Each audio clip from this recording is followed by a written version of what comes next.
হযরত মুফাসসিরিন ইকরাম লেখেন যে মানুষ চারটা কারণে গুনাহ করে। কয়টা কারণ? চারটা কারণ। এক নম্বর কারণ হলো মানুষ যখন মনে করে আমি এই ঘরের মধ্যে একা রয়েছি, দুনিয়ার কোনো মানুষ নাই, আমাকে কেউ দেখতেছে না, আমি যে গুনাহ করব সমস্ত দরজা জানালা বন্ধ করে দেওয়া হয়েছে, আমাকে কেউ দেখতেছে না, আমি ঘরের মধ্যে একা। ওই সময় বান্দা গুনাহ করার জন্য অগ্রসর হয় রে মুমিন। আল্লাহ পাক রব্বুল আলামিন পবিত্র কোরআনের 30 নং পারার মধ্যে ঘোষণা দিয়েছেন, ইন্না রাব্বাকা লাবিল মিরসাদ। আল্লাহু আকবার। ইন্না রাব্বাকা লাবিল মিরসাদ বলা হয় শিকারী বিড়াল যখন ইঁদুর ধরার জন্য যখন অপেক্ষা করে, বিড়ালটা চুপচাপ দীর্ঘক্ষণ বসে থাকে, এক পর্যায়ে তার শ্বাসটাও বন্ধ করে ফেলে, তার শিকারের প্রতি গভীর মনোযোগ থাকে। রব্বুল আলামিন বলেন, দুনিয়ার মানুষ তোমরা মনে করছো আমি আল্লাহর চোখকে তোমরা ফাঁকি দিতেছো, আমি আল্লাহর চোখকে ফাঁকি দিও না। আমি আল্লাহ ওই বিড়ালের চেয়েও আরো বিচক্ষণ চক্ষু দিয়ে তোমাদের দিকে সবসময় দৃষ্টি দিয়ে থাকি। আল্লাহু আকবার। আল্লাহ পাক রব্বুল আলামিন বলেন, ইন্না রাব্বাকা লাবিল মিরসাদ। আল্লাহু আকবার বলেন। রব্বুল আলামিন বলেন দ্বিতীয় নাম্বার কারণ হলো মানুষ যখন মনে করে আমি ওজনে কম দিচ্ছি, আমি একজনকে ফোন করছি, আমি চিঠি লিখছি, এগুলো দুনিয়ার কোন মানুষ কেউ জানতেছে না, আমি গোপনে করতেছি, ওই সময় বান্দা গুনাহের দিকে অগ্রসর হয়। আল্লাহ পাক রব্বুল আলামিন বলেন, বান্দা তুমি তোমার দুনিয়ার মানুষের চোখকে ফাঁকি দিচ্ছ, কিন্তু আসমান ওয়ালার চোখ তোমার ফাঁকি দেওয়ার কোনো সুযোগ নাই। 3 নাম্বার আল্লাহ পাক রব্বুল আলামিন বলেন, বান্দা যখন মনে করে আমি একদম একা, পৃথিবীর কোনো মানুষ নাই, যার ছিল বড় পাশে নাহি রয়, কর মনে যা কয়, কারণ সে একদম একা, তখন সে বান্দা গুনাহের জন্য অগ্রসর হয়ে যায়।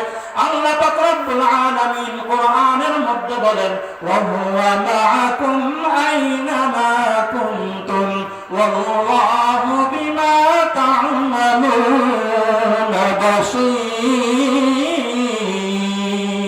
আল্লাহু আকবার।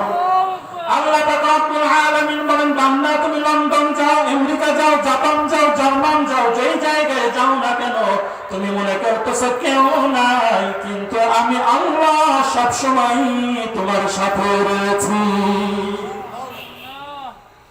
দুনিয়ার মানুষ সন্তান যখন বড় হয়, গুনাহ করার 4 নাম্বার কারণ হলো সন্তান যখন বড় হয় মনে করে আমাকে কেউ কিছু করতে পারবে না, আমি তো বড় হয়ে গিয়েছি।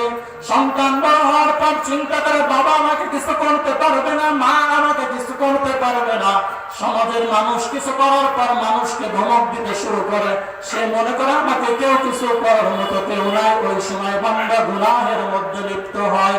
আল্লাহ পাক রব্বুল আলামিন কোরআনের মধ্যে বলেন, কিয়ামতের ময়দানে বান্দা যখন আল্লাহ পাক রব্বুল আলামিনের সামনে হাজির হবে, 4 প্রকার সাক্ষী নিয়েই কিয়ামতের ময়দানে হাজির হতে হবে।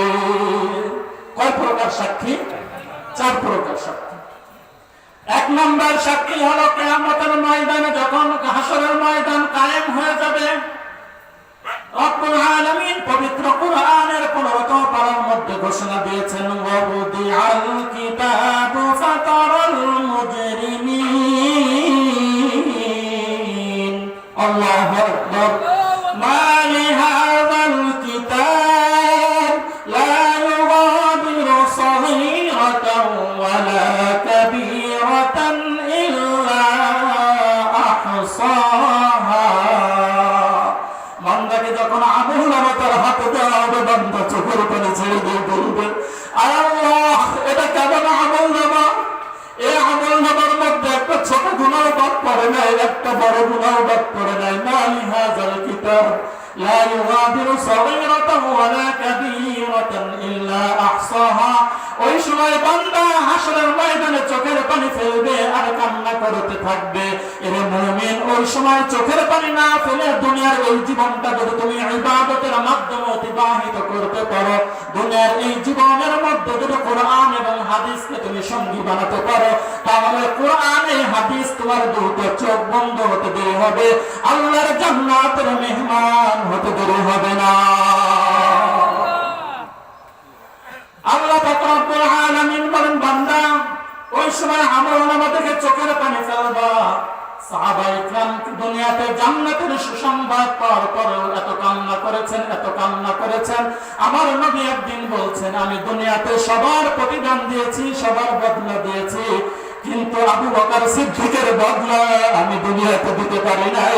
আবু বকর সিদ্দিকের বদলা আল্লাহ তাআলা কিয়ামতের ময়দানে দান করবে। আবু বকর এত বড় একজন সাহাবী, দুনিয়াতে জান্নাতের সুসংবাদ পাওয়ার পরেও এই সাহাবী দুনিয়াতে এত পরিমাণ চোখের পানি ফেলেছেন আর কান্না করেছেন।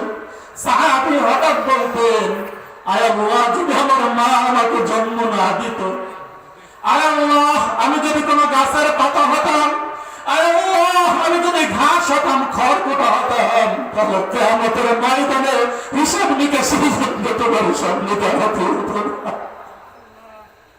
হযরত আবু বকর সিদ্দিক রাদিয়াল্লাহু আনহু এইভাবে চোখের পানি ফেলবেন জান্নাতের সুসংবাদ পাওয়ার পরেও, যে আল্লাহ আমি যদি কোন ইমানদার বান্দার শরীরের পশম হতাম, তাহলে আমার তোমার দরবারে হিসাবের জন্য দাঁড়াতে হতো না।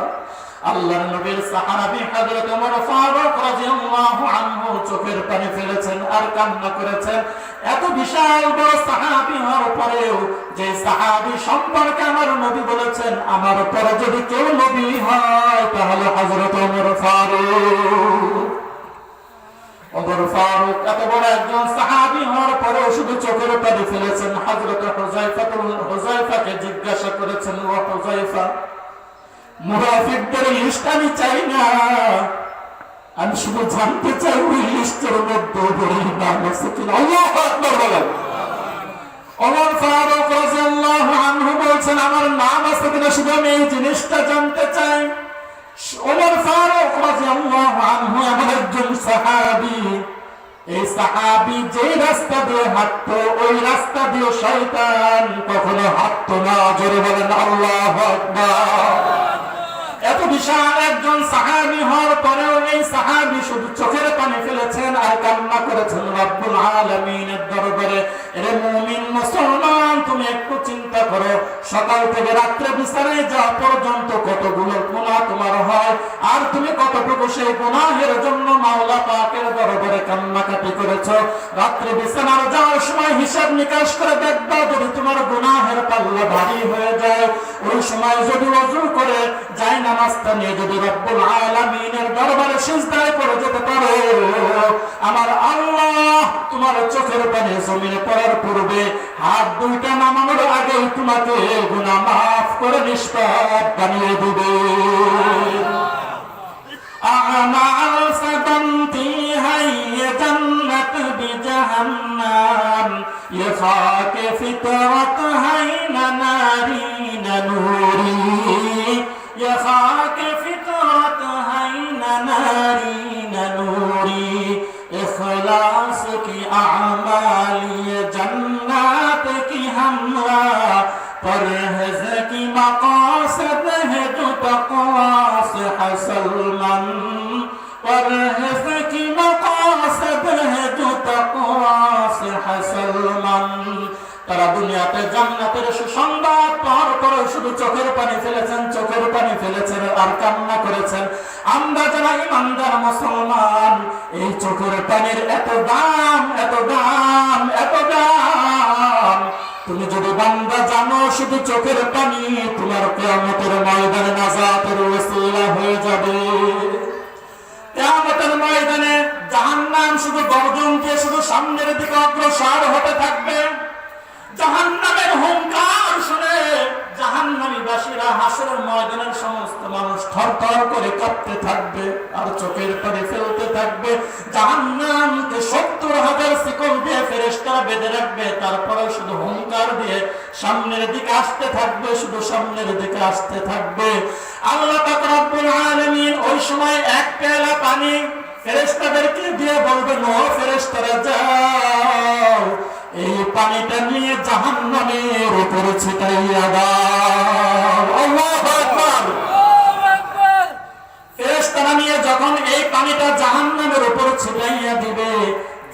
জাহান্নামকে 70,000 শিকল লাগায় ফেরেশতারা ধরে রাখতে পারে নাই।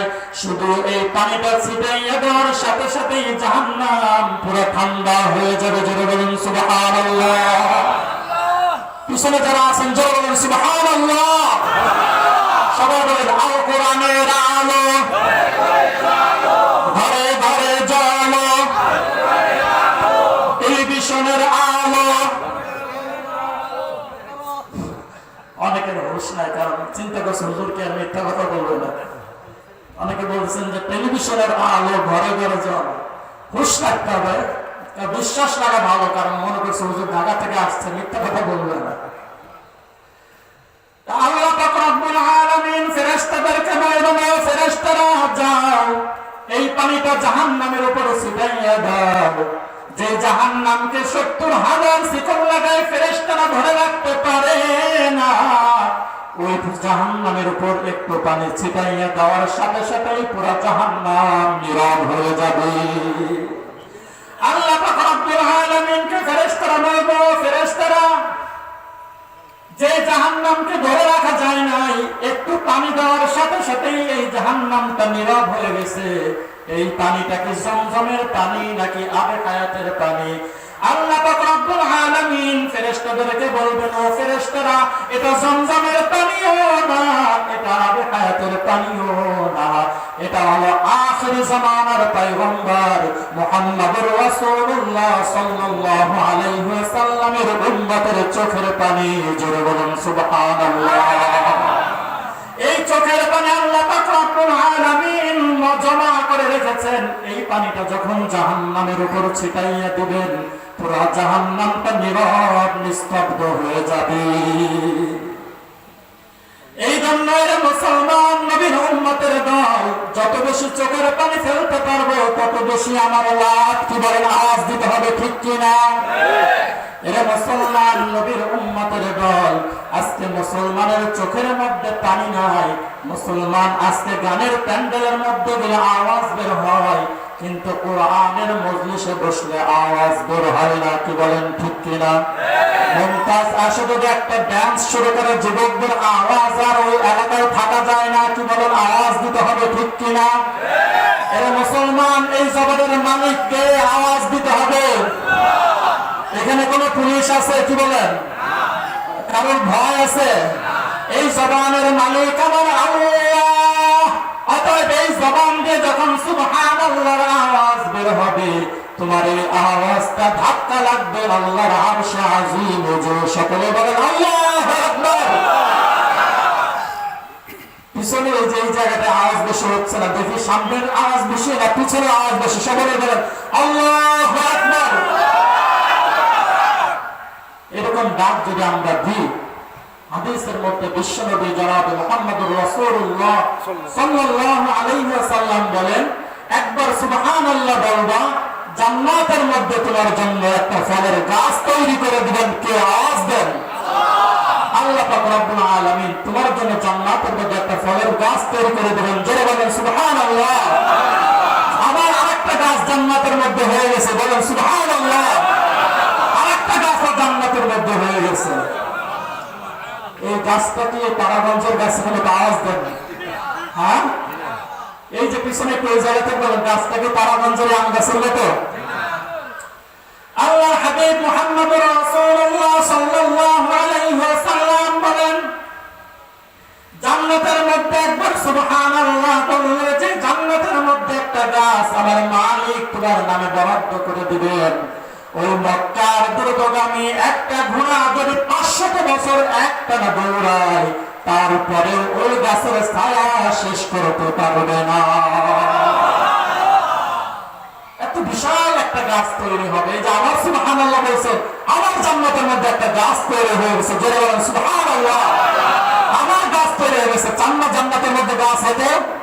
এই জন্য আমরা সকলে সেই মাহবুবের ভালোবাসা নিয়ে আমরা সকলে ইনশাআল্লাহ মুহাব্বতের সাথে ঈমানের আওয়াজ দিব।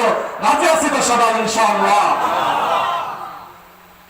বলতেছিলাম, কিয়ামতের ময়দানে যখন বান্দা আমলনামা দেওয়া হবে, বান্দা শুধু চোখের পানি ছেড়ে বলবে, মালি হাযাল কিতাব লা ইউগাদিরু সগীরাতান ওয়ালা কাবীরাতান ইল্লা আহসাহা যার মধ্যে ছোট গুনাহ বাদ পড়ে নাই, বড় গুনাহ বাদ পড়ে নাই। দুনিয়াতে মানুষের নামে যখন ওয়ারেন্ট জারি হয়, যখন দুদকের চিঠি আসে, তার মধ্যে একটা লাইন বের করা যায়, কি বলেন ঠিক কিনা? মন্ত্রীদের যদি ফোন দেয়, মন্ত্রী যদি বলে আমার লোক, তাহলে অনেকটা নরমাল হয়ে যায়, কি বলেন ঠিক কিনা? এরা মুসলমান, ওই কিয়ামতের ময়দানে কোনো ফোন চলবে না। আল্লাহ পাক রব্বুল আলামিনের সামনে সবকিছু প্রকাশ হয়ে যাবে। দুই নম্বর, আল্লাহ পাক রব্বুল আলামিন পবিত্র কোরআনের 30 নং পারার মধ্যে বলেন, ওয়া ইন্না আলাইকুম লাহাফিজিন কিরামান কাতিবিনা ইয়ালামুনা মা তাফআলুন।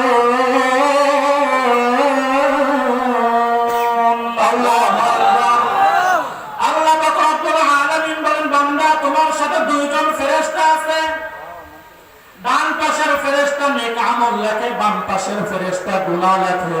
এই ফেরেশতারাও কিয়ামতের ময়দানে তোমার নামে সাক্ষী দিবে। আল্লাহ পাক রব্বুল আলামিন কত বড় দয়ালু শুনবেন। রব্বুল আলামিন ডান পাশের যে ফেরেশতা শুধু নেক লেখে, বান্দা নেক আমল করার সাথে সাথে সে শুধু নেক লিখে ফেলে, তার কারো কাছে জিজ্ঞাসা করতে হয় না। জোরে বলেন আল্লাহু আকবার। আর বাম পাশে যে ফেরেশতা আছে, যে গুনাহ লেখে, গুনাহ করার পরেও ওই ফেরেশতা গুনাহ লিখতে পারে না। জোরে বলেন আল্লাহু আকবার। এই গুনাহ যখন করে, বাম পাশের ফেরেশতা এই ফেরেশতারা জিজ্ঞাসা করে, স্যার লিখবো কিনা? একটু অপেক্ষা করো। আল্লাহ তাআলা কত বড় দয়ালু। বান্দা যখন আর একটা গুনাহ করে, বাম পাশের ফেরেশতা বলে গুনাহ লিখবো কিনা? ডান পাশের ফেরেশতা বলে একটু অপেক্ষা করো। আবার আর একটা গুনাহ করে, ফেরেশতা জিজ্ঞাসা করে লিখবো কিনা গুনাহ? একটু অপেক্ষা করো। আর একটা গুনাহ করে, যখন 5টা গুনাহ করে বলে একটু অপেক্ষা করো। আল্লাহ পাক রব্বুল আলামিন কোরআনের মধ্যে ঘোষণা দিয়েছেন, মান জাআ বিল হাসানাতি ফালাহু আশরু আমসালিহা ওয়া মান জাআ বিস সাইয়্যাতি ফালা ইউজা ইল্লা মিসলাহা ওয়া হুম লা ইউযলামুন। আল্লাহু ঘোষণা দিয়েছেন, বান্দা যখন একটা নেক আমল করে, তার আমলনামায় 10টি সওয়াব লিখিয়ে দেওয়া হয়। জোরে বলুন সুবহানাল্লাহ। তা বান্দা যখন 5টা গুনাহ করার পর, বান্দা যখন একটা নেক আমল করে ফেলে, ডান পাশের ফেরেশতা বলে, বান্দা তো 5টা গুনাহ করেছে আর একটা নেক আমল করেছে, 5টা গুনাহর পরিবর্তে 5টা নেক আমল মাইনাস, আর তার আমলনামায় 5টা সওয়াব লিখিয়ে দেওয়া হয়। জোরে বলুন সুবহানাল্লাহ। قل يا عبادي الذين أسرفوا على أنفسهم لا تقنطوا من رحمة الله. الله أكبر. আল্লাহ তাআলা কত বড় দয়ালু যে 5টা গুনাহ হয়েছে, এরপর একটা নেক আমল করছে। নেক আমল করলে 10টা সওয়াব, 5টা গুনাহের জন্য 5টা নেক আমল মাইনাস, আর ওই 5টা গুনাহ বাদ আল্লাহ তাআলা তার আমলনামায় আরো 5টি সওয়াব লিখিয়ে দিলেন। জোরে বলুন সুবহানাল্লাহ। আমার আল্লাহ কত বড় দয়ালু যে নেক আমল লেখা ফেরেশতা নেক আমল করলে লিখে ফেলে, কিন্তু এই ফেরেশতার সরাসরি লেখার অনুমতি নাই, অনুমতি নিয়েই তারপরে লিখতে হবে। এই জন্য এরপরেও যদি ওই মাওলা পাকের সন্তুষ্ট যদি বান্দা তুমি অর্জন না করতে পারো, তাহলে তুমি সবচেয়ে বড় হতভাগা। 3 নম্বর সাক্ষী কিয়ামতের ময়দান আল্লাহ পাক রব্বুল আলামিন সূরা ইয়াসিনের মধ্যে ঘোষণা দিয়েছেন, আল-ইয়াওমা নাখতিমু আলা আফওয়াহিহিম ওয়া তুকাল্লিমুনা আইদিহিম ওয়া তাশহাদু আরজুলুহুম বিমা কানু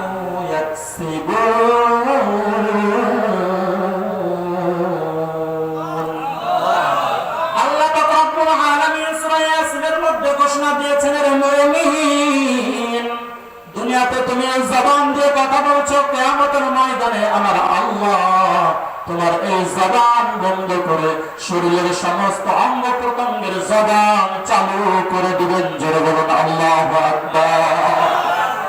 আজকে দুনিয়ার মানুষ অন্যায় করার পর যদি জিজ্ঞাসা করে বাঁচার জন্য মিথ্যা কথা বলে আমি করি নাই, কিন্তু কিয়ামতের ময়দানে এমন কোন সুযোগ থাকবে না।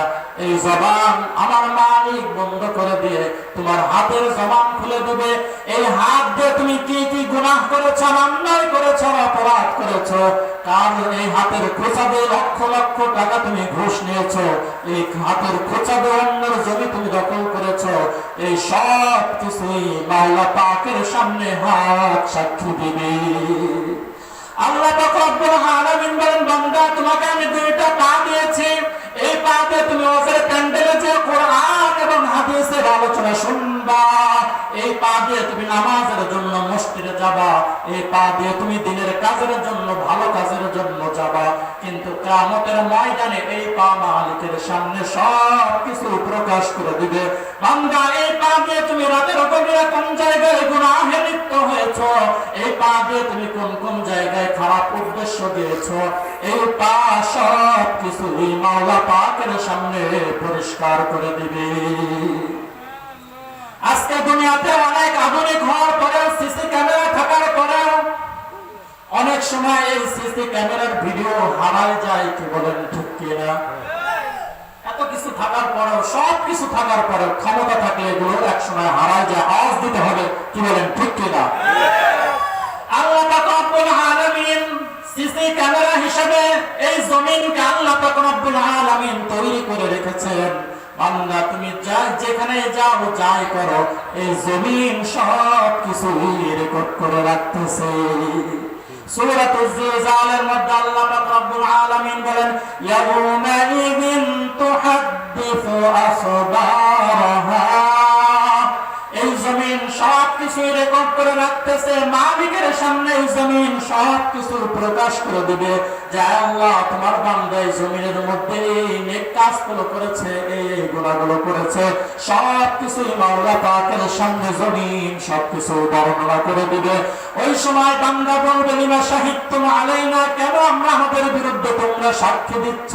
ওই সময় এই সব কিছু জবাব দেবে, ক্বালু আনতাকানাল্লাহুল্লাযী আনতাকা কুল্লা শাই। ওই সময় সমস্ত অঙ্গ প্রত্যঙ্গ বলবে, আজকে হাসরের ময়দানে রব্বুল আলামিন আমাদের জবান খুলে দিয়েছেন, এই জন্যই আমরা তোমাদের বিরুদ্ধে সাক্ষী দিচ্ছি। এই জন্য মুসলমান ওই সময় কোনো কিছুই গোপন থাকবে না। এই জন্য এখন থেকে যদি কোরআন এবং হাদিসের আলোচনা যদি অনুযায়ী তোমার জীবনকে কোরআন এবং হাদিস অনুযায়ী যদি সাজাইতে পারো, এই দুনিয়ার জীবনে আল্লাহ তাআলা শান্তি দান করবেন, পরকালের জীবনে আল্লাহ তাআলা তোমাকে জান্নাত দান করবেন। জোরে বলুন সুবহানাল্লাহ। এই জন্য মুসলমান নবীর উম্মতের দল, এই দুনিয়া থাকার জায়গা নয়। তোমার মা যেমন ওই বাঁশবাগানের মধ্যে শুয়ে আছে, তোমার বাবা যেমন ওই বাঁশবাগানের মধ্যে শুয়ে আছে, তোমাকেও একদিন বিদায় নিয়ে ওই অন্ধকার কবরের দিকে রওনা হতে হবে। আমার আল্লাহ কত বড় দয়ালু, আমার আল্লাহ কত বড় দয়ালু। নবীর দুয়ারে বরকতে আমার আল্লাহ এই উম্মতের উপর কত রহমত দান করেছেন। হযরত আদম পয়গম্বর একজন নবী হওয়ার পরে ভুল করে জান্নাতের মধ্যে একটা গাছের ফল খেয়েছিলেন। কি বলেন ঠিক কিনা? আল্লাহ পাক রব্বুল আলামিন একজন নবী হওয়ার পরে জান্নাতের মধ্যে একটা গাছের ফল খাওয়ার কারণে আল্লাহ পাক রব্বুল আলামিন পয়গম্বর আদমকে জান্নাত থেকে বের করে দিলেন এবং জান্নাতি যে পোশাক তার শরীরের মধ্যে ছিল সেই পোশাকগুলো খুলে দিলেন। আল্লাহ পাক রব্বুল আলামিন তার হাবিবের ওসিলায় এই উম্মতের জন্য এমন সুন্দর ব্যবস্থা করে দিয়েছেন। পয়গম্বর আদম তো ভুলে খেয়ে ফেলেছিল।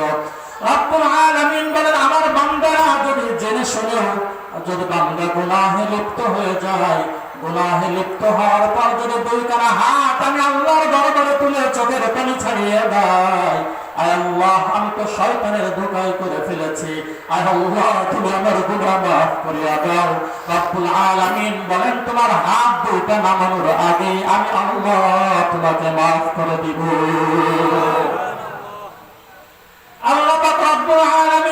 শয়তানকে যখন বললেন ফাখরুজ মিনহা ফাইন্নাকা রাজিম, এ শয়তান জান্নাত থেকে বের হয়ে যাও, এই জায়গায় তুমি থাকতে পারবে না।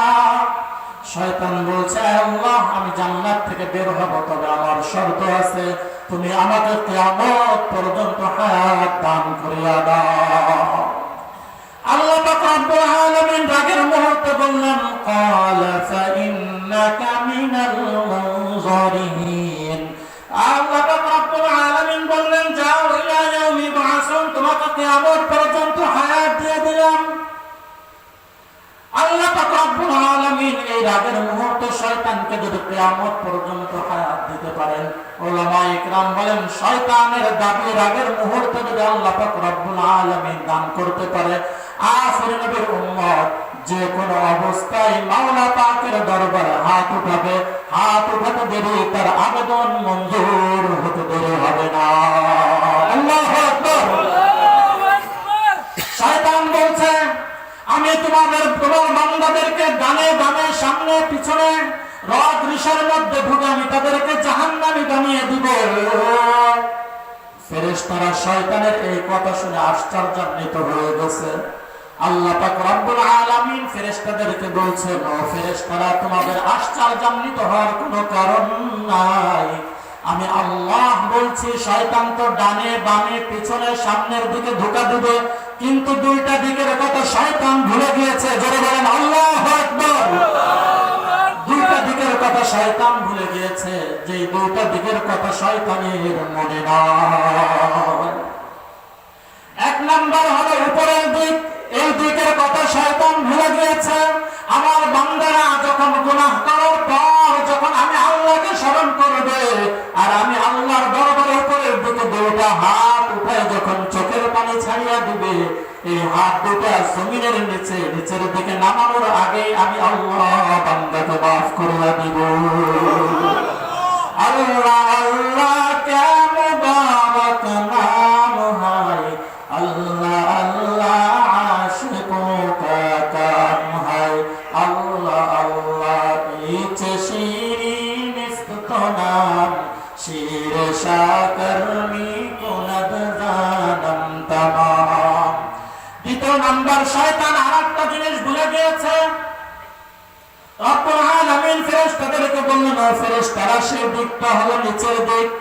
আমার বান্দারা যখন নামাজের সময় সিজদায় যে আমি আল্লাহর দরবারে চোখের পানি ছাড়িয়া দিবে, ওই বান্দা সিজদা থেকে মাথা ওঠানোর আগে আমি আল্লাহ বান্দাকে মাফ করিয়া দিব।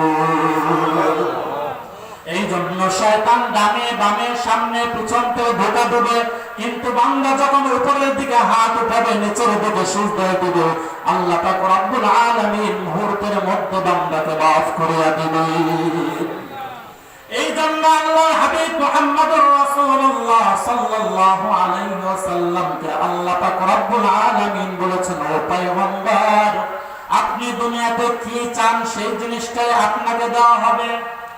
সমস্ত নবীদেরকে বলেছেন তোমরা কি চাও, যার যেটা চাওয়া সেটাই দেওয়া হয়েছে। সমস্ত নবীরাই তাদের সেই চাওয়াকে দুনিয়াতে শেষ করে দিয়েছেন। আমার দয়ার নবী জনাব মুহাম্মদুর রাসূলুল্লাহ সাল্লাল্লাহু আলাইহি ওয়াসাল্লাম বললেন আয় আল্লাহ আমি দুনিয়াতে কিছুই চাই না, দুনিয়াতে আমার কিছু দরকার নাই। আয় আল্লাহ তুমি আমাকে তোমার নিকট আমি একটা জিনিস চাই, কাল কিয়ামতের ময়দানে সারা হাসরবাসী যখন ইয়া নাফসি করবে, সারা হাসরবাসী যখন ঘামের সাগরের মধ্যে হাবুডুবু খাইতে থাকবে, ওই মুহূর্তে আমার গুনাহগার উম্মতদেরকে সুপারিশ করে জান্নাতে নিয়ে যাওয়ার ব্যবস্থা তুমি করিয়া দিও। আল্লাহু আকবার বলেন। সমস্ত নবীরাই তাদের সেই চাওয়া জিনিসটা দুনিয়াতে শেষ করে গিয়েছেন, কিন্তু আমার দয়ার নবী তিনি তার সেই জিনিসটাকে তিনি স্টক করে রেখে গিয়েছেন। কিয়ামতের ময়দানে তিনি বান্দাকে সুপারিশ করে জান্নাতে নিয়ে যাবেন। জোরে বলুন সুবহানাল্লাহ। কিয়ামতের ময়দানে সারা হাসরবাসী যখন ইয়া নাফসি করবে, শুধু কান্না আর কান্না। হাসরের ময়দানের অবস্থা একটা করোনা ভাইরাস আসার পরে মানুষের সামনে প্রকাশ হয়ে গেছে, কি বলেন ঠিক কিনা? যখন শুরুতে করোনা ভাইরাস আমাদের দেশের মধ্যে আসছে, স্ত্রীর যদি ভাইরাস হয়েছে, স্বামী ওই এলাকা থেকে বিদায় নিয়ে চলে গেছে। কি বলেন ঠিক কিনা? স্বামীর যদি ভাইরাস হয়েছে, স্ত্রী ওই এলাকায় নাই। টঙ্গী বড় বড় রোডে 1,26 বছর থেকে সৌদি আরব থেকে আসছে, স্ত্রী ঘরের মধ্যে ঢুকতে দেয় নাই। স্বামী বলছে আমার নিকট করোনা ভাইরাসের রিপোর্ট আছে, আমার কাছে ভাইরাস নাই, আমাকে একটু ঢুকতে দাও। সন্তান স্ত্রী তাকে ঢুকতে দেয় নাই, বলে না না তুমি চলে যাও, তোমার মতো স্বামীর দরকার নাই, এখন কেন আসছো? ওই বান্দা চোখের পানি ছাড়তে ছাড়তে বিদায় নিয়ে অন্য আত্মীয় স্বজনের বাসায় যেয়ে উঠছে। কিয়ামতের ময়দানের অবস্থা এমন হবে, মা সন্তানের পরিচয় দিবে না, সন্তান মার পরিচয় দিবে না, স্বামী স্ত্রীর পরিচয় দিবে না, স্ত্রী স্বামীর পরিচয় দিবে না। ওই ময়দানের কথা এই করোনা ভাইরাস এসে কোরআনকে পরিষ্কার করে দিয়েছেন। কি বলেন ঠিক কিনা? দিতে হবে। এরা মুসলমান নবীর উম্মতের দল। সারা হাসরবাসী যখন ইয়া নাফসি করবে, হাসরবাসীরা আদম পয়গম্বরের কাছে যাবে, তিনি বলবেন না আজকে হাসরের ময়দানে আমি সুপারিশ করতে পারবো না। যাও পয়গম্বর ইব্রাহিমের কাছে যাও, মুসার কাছে যাও, ঈসা পয়গম্বরের কাছে যাবে, পয়গম্বর ঈসা বলবেন আজকে হাসরের ময়দানে আমি সুপারিশ করতে পারবো না। আর আজকে হাসরের ময়দানে একজন পারবেন, তিনি হলেন আখিরি জামানার পয়গম্বর জনাব মুহাম্মদুর রাসূলুল্লাহ সাল্লাল্লাহু আলাইহি ওয়াসাল্লাম। হযরত আব্বাস জনাব মুহাম্মদুর রাসূলুল্লাহ সাল্লাল্লাহু আলাইহি ওয়াসাল্লামের নিকট যখন আসবেন, ওই সময় সমস্ত নবীরা নূরের একটা মিম্বারের মধ্যে বসে থাকবে। আমার নবীকেও একটা নূরের মিম্বার দেওয়া হবে, নবী ওই নূরের মিম্বারে বসবে না।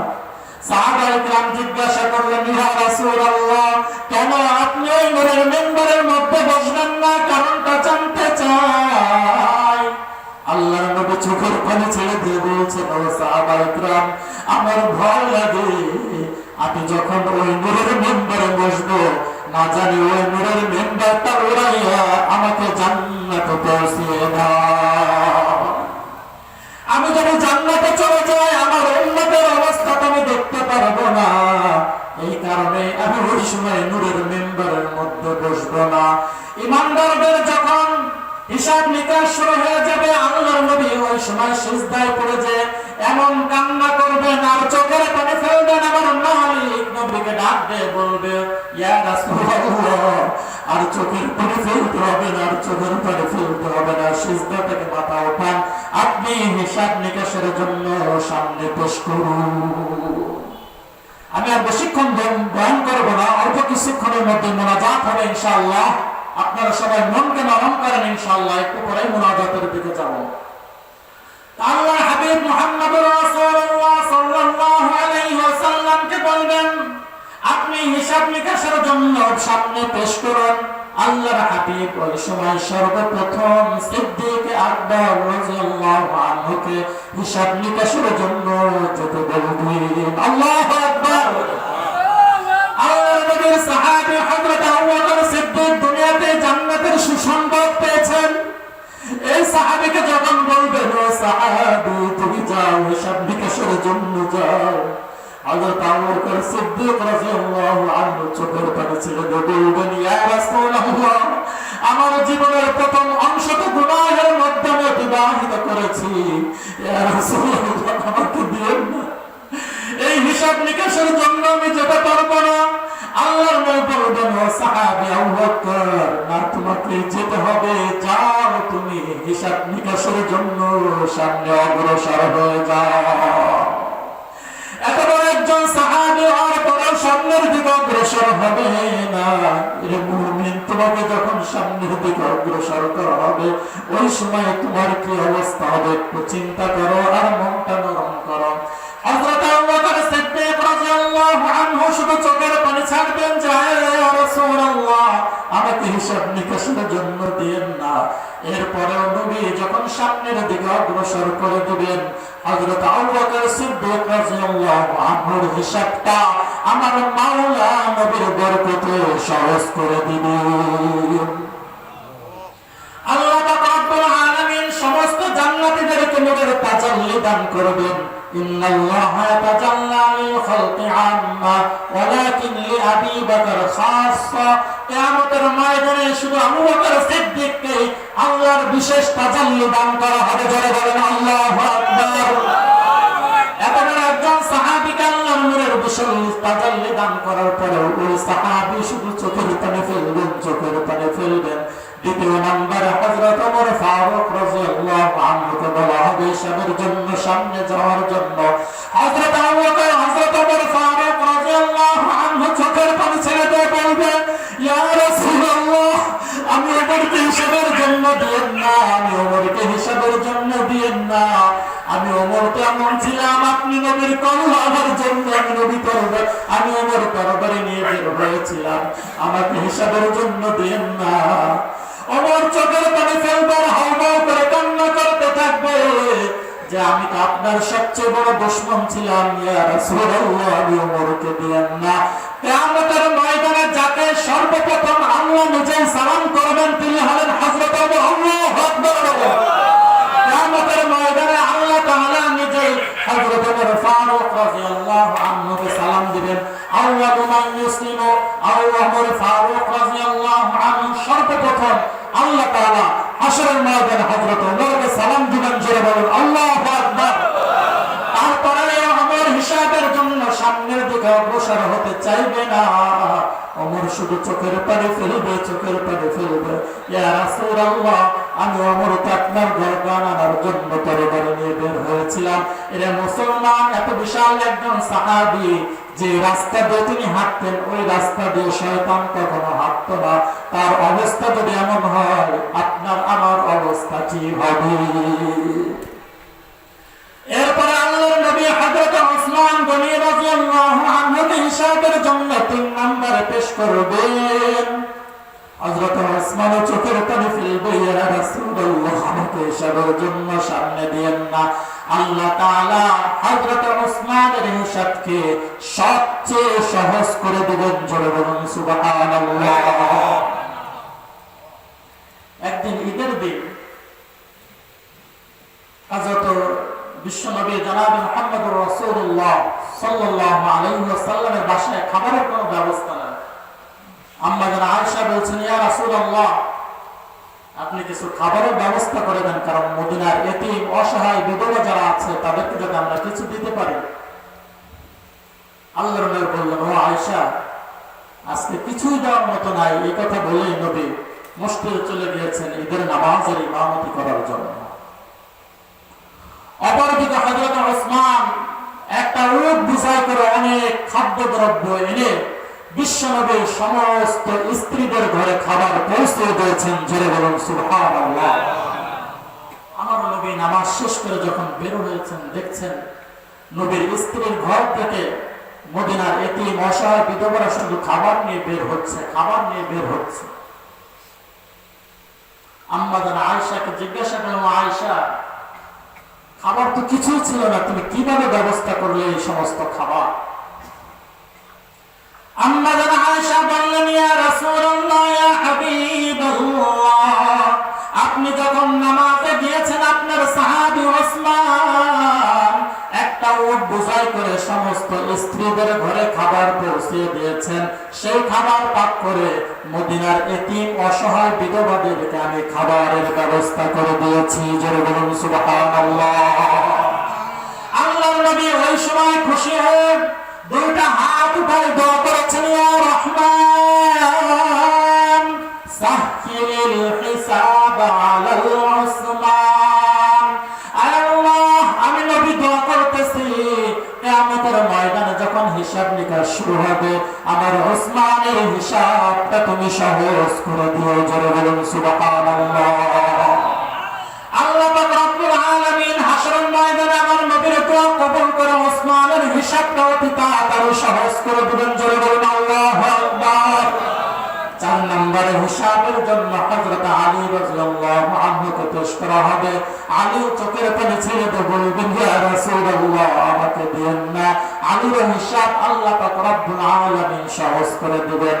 এরপর আল্লাহ পাক রব্বুল আলামিনের জামালিয়াতের মধ্যে পরিবর্তন হয়ে যাবে। যখন আলামিন ওই সময় ঘোষণা দিবেন। সূরা ইয়াসিনের মধ্যে ঘোষণা দিয়েছেন, ওয়ান্তাজুল ইয়াওমা আইয়ুহাল মুজরিমুন। আল্লাহু আকবার। সূরা ইয়াসিনের মধ্যে আল্লাহ পাক রব্বুল আলামিন বলেন, ওই সময় চারজনের হিসাবের পর আল্লাহ পাক রব্বুল আলামিন বলবেন, যারা নেককার তারা আলাদা হয়ে যাও, যারা গুনাহগার তারা আলাদা হয়ে যাও। আল্লাহু আকবার বলেন। ইমাম আযম আবু হানিফা রাহমাতুল্লাহ আলাইহি এশার নামাজ শেষ করে তাহাজ্জুদের নামাজ শুরু করেছেন। নামাজের মধ্যে সূরা ফাতিহা শেষ করে সূরা ইয়াসিনের তেলাওয়াত শুরু করেছেন। সূরা ইয়াসিনের তেলাওয়াত শুরু করতে করতে ওয়ান্তাজুল ইয়াওমা আইয়ুহাল মুজরিমুন, এই আয়াত পর্যন্ত যখন ইমামে আযম আবু হানিফা রাহমাতুল্লাহ আলাইহি পৌঁছলেন, আয় আল্লাহ, আমি কি নেককারদের খাতায় আমার নাম নাকি গুনাহগারদের খাতায় আমার নাম? আজকে যারা এই জায়গায় বসে আছেন, একটা মানুষের মৃত্যু পর্যন্ত মুখে হাসি আসার কোন সুযোগ নাই যতক্ষণ পর্যন্ত বান্দা না জানবে আমার নামটা কি নেককারদের খাতায় নাকি গুনাহগারদের খাতায়। এর মুসলমান এই জিনিসটা না জানা পর্যন্ত কোন মুসলমানের মুখের মধ্যে হাসি আসার কোন সুযোগ নাই। ইমাম আযম আবু হানিফা এই কথা চিন্তা করে শুধু এই একটা আয়াত তেলাওয়াত করতেছেন, যার চোখের পানি ফেলতেছেন, ওয়ান্তাজুল ইয়াওমা আইয়ুহাল মুজরিমুন, এই আয়াতটা বারবার তেলাওয়াত করতেছেন আর মালিকের দরবারে চোখের পানি ফেলতেছেন। পড়তে পড়তে মসজিদের মিনারের মধ্যে আযান হয়ে গেছে। এত বড় একজন ইমাম হওয়ার পরে তার অবস্থা যদি এমন হয়, শুধু চোখের পানি ফেলতে ফেলতে সারা রাতটা কাটিয়ে দিয়েছেন, এর মুসলমান, তাহলে আমাদের কতটুকু পানি ফেলার প্রয়োজন কি বলেন? আল্লাহু আকবার। এর মুসলমান, নবীর উম্মতের দল, এই জন্য আল্লাহ পাক রব্বুল আলামিন কিয়ামতের ময়দানে ঘোষণা দিবেন, যারা নেককার তারা আলাদা হয়ে যাও, যারা বদকার তারা আলাদা হয়ে যাও। ওই সময় নেককারদের খাতায় আমার নামটা আসবে নাকি গুনাহগারদের খাতায় নামটা আসবে? মুসলমান, এই চিন্তাটা হৃদয়ের মধ্যে নিয়ে যদি তুমি চলতে পারো, শয়তানের হামলা থেকে তুমি হেফাজত থাকতে পারবা। আল্লাহ পাক রব্বুল আলামিন ঘোষণা দিবেন, যারা মুমিন ওই সময় তাদের ঈমানের মূল্যে, ঈমানের পাওয়ার দিয়ে তারা ফুলসিরাত পার হয়ে আল্লাহর জান্নাতের মেহমান হয়ে যাবে। জোরে বলুন সুবহানাল্লাহ। আর যারা গুনাহগার তারা ওই ফুলসিরাত পার হতে যে জাহান্নামের মধ্যে পড়ে তারা জাহান্নামের মধ্যে চলে যাবে। এক শ্রেণীর মানুষ যারা দুনিয়াতে গুনাহ করেছে, নেক আমল করেছে, কিন্তু গুনাহের পাল্লা ভারী হওয়ার কারণে, নেক আমলের তুলনায় গুনাহ বেশি হওয়ার কারণে তারা ওই ফুলসিরাত পার হতে যে তারাও জাহান্নামের মধ্যে চলে যাবে। দুনিয়াতে দেখবেন এক শ্রেণীর মানুষ আছে যারা সমাজের মধ্যে একটু গুড় লাগাই দেয়, একটু টিন লাগাই দেওয়ার পর সমাজের মানুষ শুধু নাচতে শুরু করে। কি বলেন? ঠিক কিনা? আছে না? একটু একটু আগুন লাগাই দেয়, দিয়ে দেখে সমাজের মানুষ কেমন নাচতে পারে। একটা এক জায়গায় খোঁচা দেয়, যে খোঁচার কারণে সমাজের মানুষের মধ্যে অশান্তির সৃষ্টি হয়ে যায়। কি বলেন? ঠিক কিনা? আছে না? এরা হলো ইসলামের জাতীয় দুশমন, এরা হলো ইমানদারদের দুশমন, এরা হলো জান্নাতীদের দুশমন। কি বলেন? ঠিক কিনা? এই সমস্ত বেঈমানদেরকে সমাজ থেকে বয়কট করা উচিত। কি বলেন? ঠিক কিনা? যাদের কথার কারণে সমাজের মধ্যে অশান্তি হবে, এরা হলো জাতীয় বেঈমান। কি বলেন? ঠিক কিনা? কারণ এই সমস্ত বেঈমান যদি না থাকতো, দুনিয়ার মানুষও দুনিয়াতে জান্নাতের গুণ অর্জন করতে পারতো। কি বলেন? ঠিক কিনা? এই দুনিয়াতে যেমন খোঁচা দেয়, জাহান্নামের মধ্যে যে সমস্ত ইমানদাররা ইমান থাকার পরও, নেক আমল করার পরও জাহান্নামে যাবে, ওদের একটু খোঁচা দিবে, বলবে যে আমরা তো কাফের, আমরা জাহান্নামে আসতে আমাদের কোনো সমস্যা নেই, আমরা তো আল্লাহকে মানিনি, নবীকে মানিনি, আমরা জাহান্নামে আসতে আমাদের কোনো দুঃখ নাই। তোমাদের তো দেখছি নামাজ পড়ছো, আযান হলে নবীকে মানছো, আবার মক্কায় যে হজও করছো, তোমরা জাহান্নামে আসতে কেন? দিলে একটু লাগে।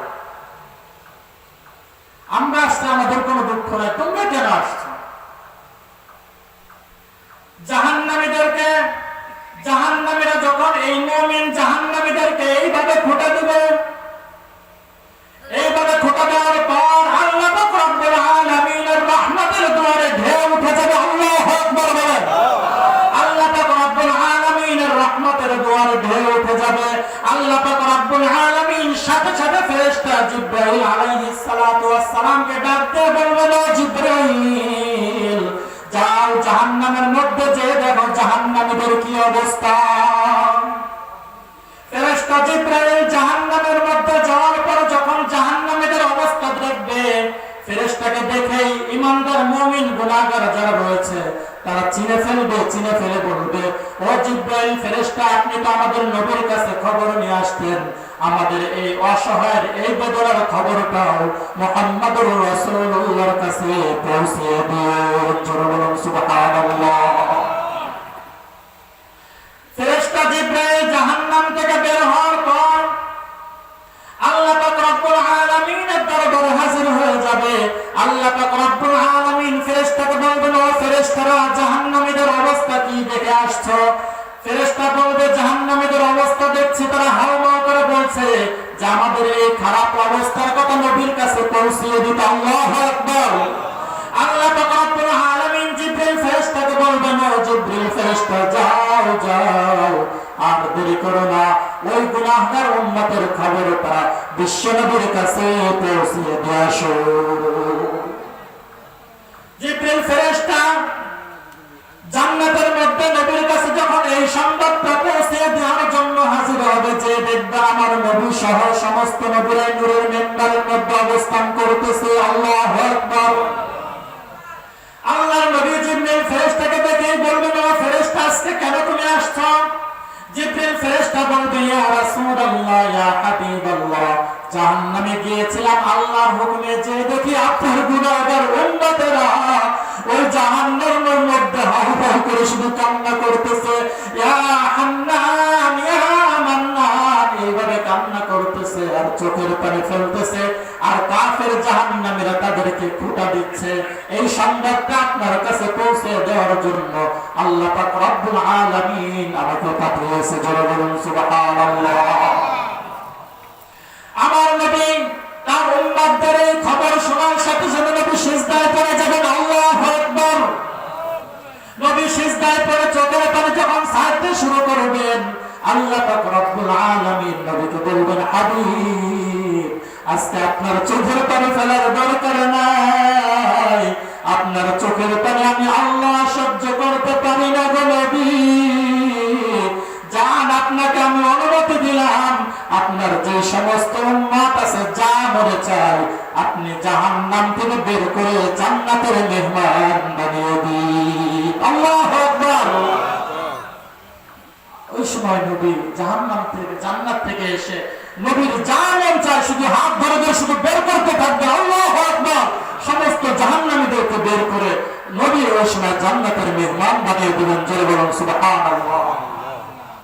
কিন্তু যে সমস্ত গুনাহগার ছিল তারা জান্নাতে নবীর চোখের পানি বসলে আসবে, ওদের মাথার মধ্যে আল্লাহ তাআলা একটা লেখা দিবেন, উতাকাউর রহমান।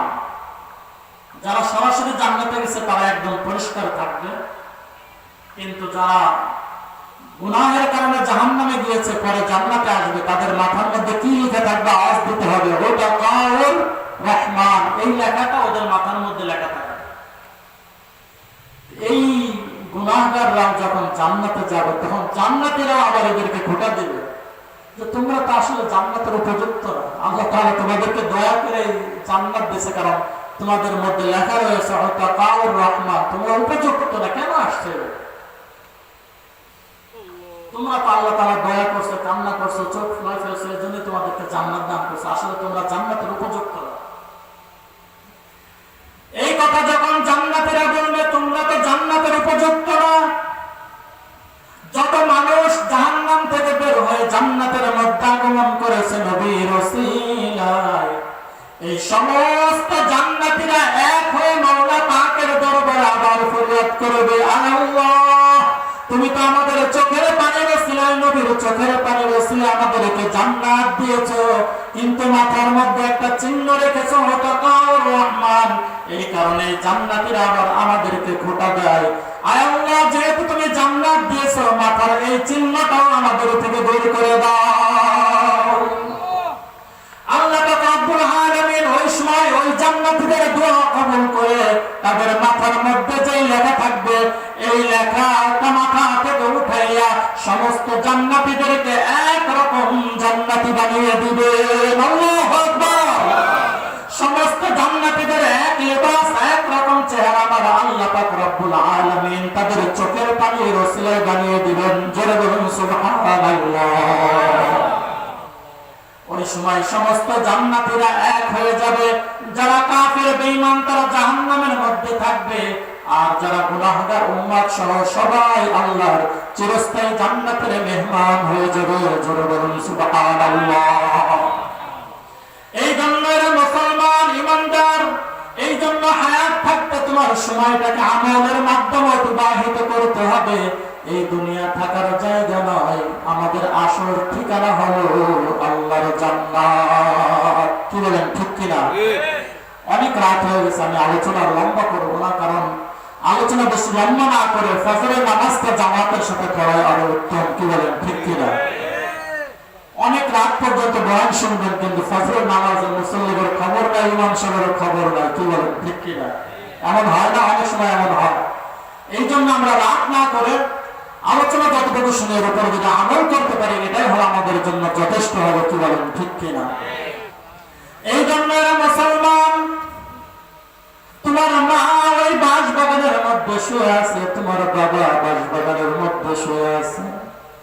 তোমারও একদিন বিদায় নিয়ে অন্ধকার কবরে চলে যেতে হবে। এর মুসলমান, এখনো তুমি দুনিয়া নিয়ে ব্যস্ত। জানি না কোন দোকানে সাদা কাপড়ের কাপড়টা তোমার জন্য প্রস্তুত হয়ে গেছে। মোনাজাত হবে, আপনারা সকলে মনটা নরম করেন। হতে পারে আজকে এই মোনাজাত আল্লাহ তাআলা তাকে জান্নাত দান করবে। এর মুসলমান, জানি না কোন দোকানের সাদা কাপড়ের কাপড়টা তোমার জন্য প্রস্তুত হয়ে গেছে। অনেক যুবক এমন আছে, অনেক সাহস, কিন্তু সাদা কাপড়ের কাপড়টা যদি তাকে দেওয়া হয়, বলে আমি ধরতে পারবো না, ভয় লাগে। এর মুসলমান, জানি না কখন মসজিদের মিনারের মধ্যে তোমার নামটা উচ্চারণ হয়ে যায়, কখন মসজিদের ওই পালকি তোমার বাসার সামনে হাজির হয়ে যাবে। একদল মানুষ বড়ই পাতা নিয়ে গরম পানি করতে শুরু করবে। আত্মীয় স্বজন কাঁদতে কাঁদতে সে একজন আরেকজনের উপর পড়তে শুরু করবে। বলবে, আমার বাবা নাই, আমার বাবা না।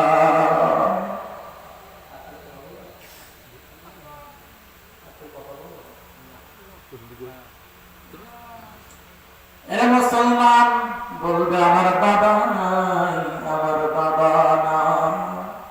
যে ঘরের মধ্যে তুমি দিবারাত্র 24 ঘন্টা থাকো, একদিন যদি বলা হয় আজকে ঘরের মধ্যে রাত্রে তুমি একা থাকো, বলে না, থাকতে পারবো না, থাকতে পারবো না। বলে কেন? বলে আমার ভয় লাগে। এর মুসলমান, একবার কি চিন্তা করেছ, যখন ওই সাদা কাপড়টা দিয়ে তোমাকে প্যাকেট বানাইয়া সামনের দিকে এক বাদ দিয়ে পিছনের দিকে একটা বাদ দিয়ে যখন ওই কবরের মধ্যে রেখে যখন মাটি চাপা দিয়ে সবাই উঠে যাবে, ওই সময় তোমার কি অবস্থা হবে?